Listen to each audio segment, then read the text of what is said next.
Je suis Guillaume, je suis un patient atteint de DIP, je suis papa de 2 enfants et j'ai 40 ans.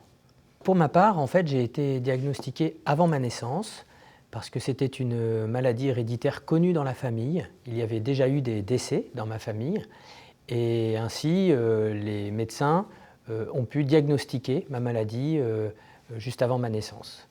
Ma maladie, c'est un déficit immunitaire combiné sévère. Donc c'est un déficit qui est lié à l'X, dans lequel les garçons sont malades et les mamans sont porteuses.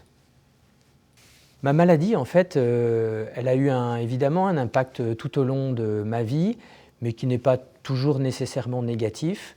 Le principal impact, en fait, a été d'avoir toute ma vie un traitement récurrent.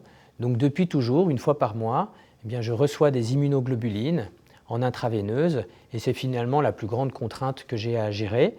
Et j'ai eu à gérer cette contrainte lorsque j'étais scolarisé à l'école, puis après dans ma vie professionnelle, où il a fallu toujours trouver une journée de disponible dans mon emploi du temps. Mon traitement, il est un peu contraignant, évidemment, parce qu'il revient chaque mois. En revanche, il n'est pas douloureux, mais cette contrainte, je l'accepte volontiers, parce qu'en fait, le bénéfice, il est évident. Je me suis déjà rendu compte que si j'avais à espacer un petit peu mon traitement, eh bien, ma santé s'en ressentait. Dans ce cas, j'attrape plus vite des infections, par exemple. Donc c'est un traitement que je dois faire très régulièrement et du coup, j'en vois les bénéfices parce que je suis en très bonne santé et je n'ai pas plus de maladies que les autres. J'ai toujours choisi, en fait, dès le plus jeune âge, de parler de ma maladie, de ne pas garder ça comme un secret. D'abord, ça permet d'expliquer un petit peu aux gens quelques absences qu'on peut avoir soit à l'école, soit au travail.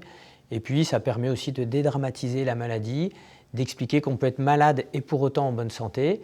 Et puis, en parlant de la maladie, parfois, on contribue au diagnostic parce que d'autres personnes se retrouvent dans les mêmes difficultés et ça nous permet de les orienter vers un médecin compétent.